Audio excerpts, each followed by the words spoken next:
Hello, जय Hind everyone. तो recently हमने बात करी थी कि ईरान जो है वो इजराइल के ऊपर अटैक कर सकता है या हमला कर सकता है, पर यहाँ पे अब कुछ चीज़ें जो हैं उनमें बदलाव हुआ है। तो आज हम इस वीडियो में यही जानने वाले हैं, क्या रियलिटी में ईरान जो है वो अटैक करेगा इजराइल के ऊपर या नहीं करेगा। कितनी संभावना है कि ईरान जो है वो इस्माइल हानिया यानी जो हमास के नेता थे उनका बदला लेगा या नहीं लेगा। तो चलिए स्टार्ट करते हैं वीडियो को। अगर हम यहाँ पे बात करें तो आपको अलग अलग न्यूज़ आर्टिकल्स मिलेंगे जहाँ पे ये बात करी गई है कि आपका शांति समझौता जो है वो कराने की कोशिश कर रहे हैं इजराइल और पैलेस्तीन के बीच में अमेरिका, कतर और आपका इजिप्ट। अब ये जो तीनों देश हैं इन्होंने शांति समझौते के लिए प्रपोज किया आपका इजराइल को और पैलेस्तीन को कि एक साथ बैठो और ये जो विवाद है, ये डिस्प्यूट जो है इसे ख़त्म किया जाए। तो यहाँ पे आपके जो अभी तक बातें हैं वो नहीं बन पाई इजराइल और पैलेस्तीन के बीच में, पर इन तीनों कंट्रीज़ का कहना है कि अगले हफ्ते के लास्ट डे तक आपका ये समझौता जो है इजराइल और पैलेस्तीन के बीच में हो जाएगा। साथ में अगर यहाँ पे बात करें तो ईरान अटैक क्यों करने वाला था, तो ईरान के अटैक करने का रीज़न ये था कि हमास के जो नेता थे, हमास जो आपका एक संगठन है पैलेस्तीन बेस्ड, उसके जो नेता थे इस्माइल हानिया, उनकी गोली मार के या उनको मार दिया गया था। कहाँ पे?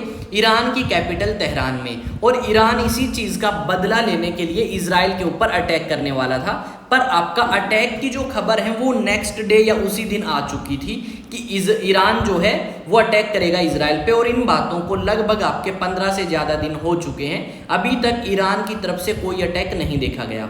रीज़न क्या है कि ईरान को इतना सपोर्ट नहीं मिला बाकी मुस्लिम देशों का जितना ईरान को उम्मीद थी।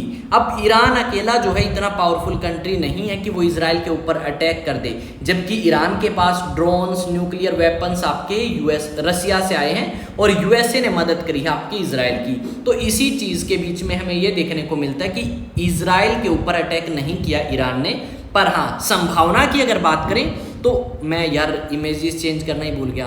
अगर संभावना की बात करें तो संभावना आपकी लगभग मेरे हिसाब से 10% से भी कम है कि ईरान हमला कर देगा इजराइल के ऊपर। क्यों? पहली बात तो ये है कि ये जो समझौता आपके करा रहे हैं इजिप्ट, कतर और यूएसए, लगभग पूरी संभावना है कि दोनों मुल्कों के बीच में, दोनों देशों के बीच में, इजराइल और पैलेस्तीन के बीच में ये शांति समझौता होने की संभावना बहुत अधिक है। क्योंकि पैलेस्तीन जो है वो मजबूर है, पैलेस्तीन के पास इतने अच्छे हथियार नहीं हैं और उन्हीं हथियारों ना होने की वजह से पैलेस्तीन जो है उसको शांति समझौता करना पड़ेगा इजराइल के साथ। और इन्होंने पहले भी देखा है मुस्लिम कंट्रीज़ ने कि इजराइल को हराना बहुत मुश्किल काम है इन कंट्रीज़ के लिए, इस करके इन्होंने ऐसा कुछ नहीं किया। तो आपका अब हमें ये देखना होगा कि शांति समझौता होगा किस तरीके से होगा, क्या डील्स आपकी होंगी इसके अंदर, कौन सी कंट्री क्या आपके प्रोविजंस इसके अंदर ऐड कराएगी। यहाँ पे अगर बात करें तो कुछ रिपोर्टों के अनुसार ये बताया गया है कि पैलेस्तीन के ऊपर जो हमले किए हैं इजराइल ने, उनकी वजह से पैलेस्तीन के अंदर लगभग 40,000 लोगों की जो मौत है वो हो चुकी है। तो ये भी एक काफ़ी बड़ा नंबर है जिसकी वजह से सिविलियंस जो हैं उन्हें ये सारी चीज़ें भुगतनी पड़ी पैलेस्तीन के अंदर। और काफ़ी लोग ऐसे भी हैं जो पैलेस्तीन के अंदर अपनी सेवाएं दे रहे हैं, लोगों की हेल्प कर रहे हैं। और वहीं अगर हम बात करें तो इजराइल ने भी बहुत सारे सिविल लोगों के ऊपर हमला किया है, ये बोल के कि यहाँ पे आपके हमास के जो नेता हैं वो रहते हैं और उन्हें टारगेट करने के लिए हमने यहाँ पे अटैक किया है। तो ऐसी चीज़ें हमने बहुत बार देखी हैं। और आप देखोगे तो जो आपकी बिल्डिंग्स बनाई गई थी वो पूरी तरीके से तबाह कर दी गई हैं इजराइल के द्वारा। जो पैलेस्तीन में बिल्डिंग्स थी उन्हें तोड़ दिया गया है। बहुत बुरा जो दृश्य है वो हमें यहाँ पे देखने को मिलेगा। पर अब उम्मीद यही है कि इन दोनों देशों के बीच में एक शांति समझौता हो और आने वाले समय में किसी भी आम नागरिक को इन चीज़ों का सामना जो है वो ना करना पड़े।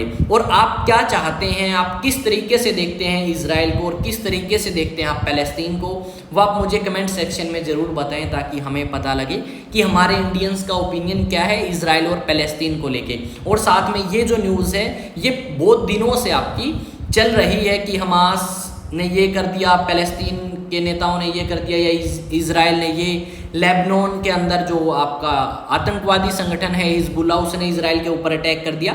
इस तरीके की न्यूज़ जो है हमने काफ़ी सुनी है, पर यह टॉपिक हमारे लिए इंपॉर्टेंट भी है, दुनिया की जो खबरें हैं वो सुनना समझना, ताकि हम समझ सकें कि किस कंट्री के साथ हमारे कैसे रिलेशंस हैं, हम किसकी सपोर्ट करते हैं किसकी नहीं।